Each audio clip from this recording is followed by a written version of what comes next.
बिलासपुर, गुरुग्राम में शिकायत के माध्यम से बतलाया कि ये एक होटल में काम करता है। दिनांक 10 सितंबर 2024 को इनके होटल के नंबर पर किसी ने फोन करके अपना परिचय कौशल चौधरी तथा अमित डागर गिरोह के सदस्य के रूप में कराते हुए 0.2 करोड़ रुपए की फिरौती मांगी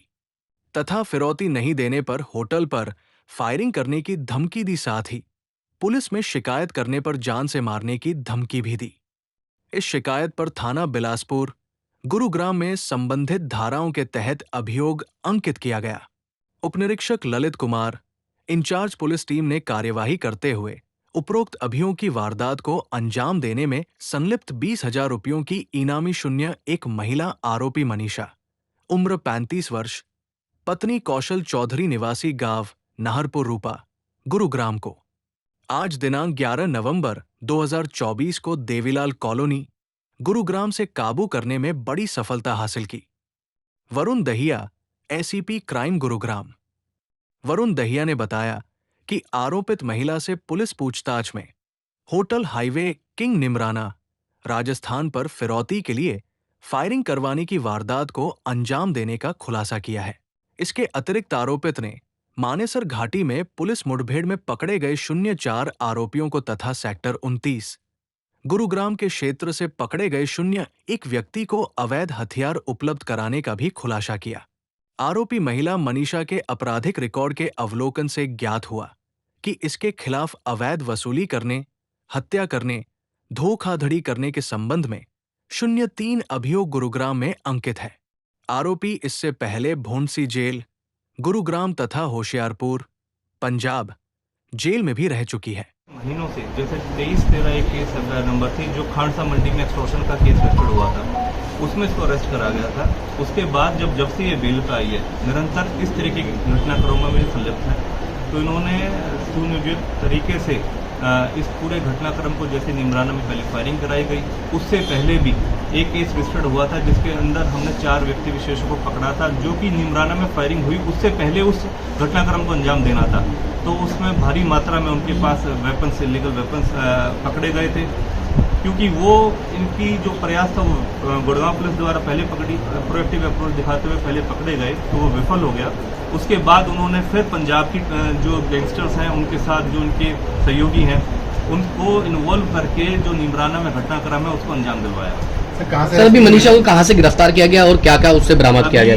11 नवंबर को ही देवीलाल कॉलोनी, जो सेक्टर 9 हमारा पुलिस स्टेशन है, उसके क्षेत्र से इसको अरेस्ट करा गया और एसटीएफ द्वारा जिसको पकड़ा गया था, और जो इसकी अरेस्टिंग है फिर हमारी crime branch Manesar incharge Lalit की टीम द्वारा करा गया है। और उसमें मुख्य भूमिका, जैसे मैंने आपको बताया कि स्पेशल टास्क फोर्स ने मुख्य भूमिका निभाई है। और आमतौर पर जो हमारे निरंतर हमारे संपर्क सूत्र हैं, जैसे कि राजस्थान में भी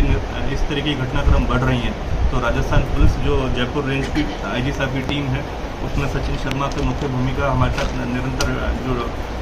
डिटेल्स शेयर करते रहे हैं। हमारे जो ललित इंचार्ज हैं निरंतर इस गैंग के ऊपर काम कर रहे हैं। हमारे कमिश्नर पुलिस की लीडरशिप में, दिशा निर्देश में, हमारे जो डीसीपी क्राइम सर हैं मोहित हांडा, उनकी दिशा निर्देश में ये काम अमल में लाए जा रहे हैं। और खासकर हमारे ACP crime second Manoj sir हैं, उनकी देखरेख में सारे काम हो रहे हैं। तो निरंतर ये प्रयास है कि जितने भी इनके हेंचमैन हैं, इनके सिंडिकेट के से जुड़े हुए एसोसिएट्स हैं, जो इनके साथ दूसरे गैंग्स इन्वॉल्व हैं, उन सभी पर ये मुख्य तौर पर हम अंकुश लगाएं और उन सभी की पहचान करते हुए उनको पकड़ने में सफलता पाएं। सर, कहाँ रह के ऑपरेट करते हैं अलग-अलग जगह पर? काफ़ी समय से, तो ये क्योंकि जब ये बेल आउट हुई थी जो खानसा मंडी के भाई वाले मैटर से, तो उसके बाद ये काफ़ी समय से गुड़गांव में रह के इस तरीके से, क्योंकि इसके ऊपर वो कोई ऐसा केस नहीं था जिसके ऊपर नज़र बनाए, तो उस दौरान ये यहाँ गुड़गांव में रह के इस तरह की घटनाक्रम को ये इस तरीके से कॉन्स्पिरेटर के तौर पर इसको ये सारी साजिश को बना रही थी। लेकिन मीनवाइल जब एक विजय काली नाम के व्यक्ति विशेष को पकड़ा गया, उससे जब पूछताछ करी गई तो उसने सारी चीज़ों का खुलासा करा कि किस तरीके से निमराना का पूरा जो घटनाक्रम है उसको अंजाम देने के लिए इसने मुख्य भूमिका निभाई। तो उसमें जो मेन सस्पेक्ट्स जिन्होंने फायरिंग करी वो पंजाब से आए थे, और किस तरीके से वेपन्स उन तक पहुँचे और किस तरीके भारी मात्रा में वेपन्स और एम्यूनिशन उन तक पहुँचाया गया, इतने लोकल लॉजिस्टिक्स में जो सप्लायर्स थे या इस तरीके के अन्य शूटर्स जो निरंतर तौर पर बार बार इस तरीके की घटनाक्रम को अंजाम देने का प्रयास कर रहे थे, तो उस सभी को अगर एज ए होल देखा जाए तो पता चलता है कि मनीषा एक मुख्य धारा में जो कौशल गैंग को ऑपरेट करने की और रिवाइव करने की कोशिश कर रही है, और जिस संबंध में जो अभी इसको अरेस्ट करा गया है और आगामी कार्रवाई अमल में लाई जाएगी। सर कौशल से ही मतलब जब ये जेल में मिलने जाती थी तो कौशल से ही इसको डायरेक्शन मिलती थी। देखिए, क्योंकि अभी प्राथमिक तौर पर जल्दबाजी होगी सारी बातें कहना। अभी हमने इसको 1 हफ्ते के पुलिस रिमांड पे लिया है, 6 दिन के पुलिस रिमांड पे लिया है, और उस दौरान हम गहनता से इस बारे में पूछताछ करेंगे कि किस प्रकार से कौशल या अन्य व्यक्ति विशेष इस घटनाक्रम के बारे में इसको जानकारी देते थे और किसकी मदद से ये सारी सिंडिकेट को रन कर रही थी, इस नेक्सस को रन कर रही थी। और जिस तरीके से मैंने आपको बताया, ये जो इंटरनेशनल गैंग एक डेवलप होता चला गया है इनका, उसको हम बस करने पे जो हमारी STF है अहम भूमिका निभा रही है,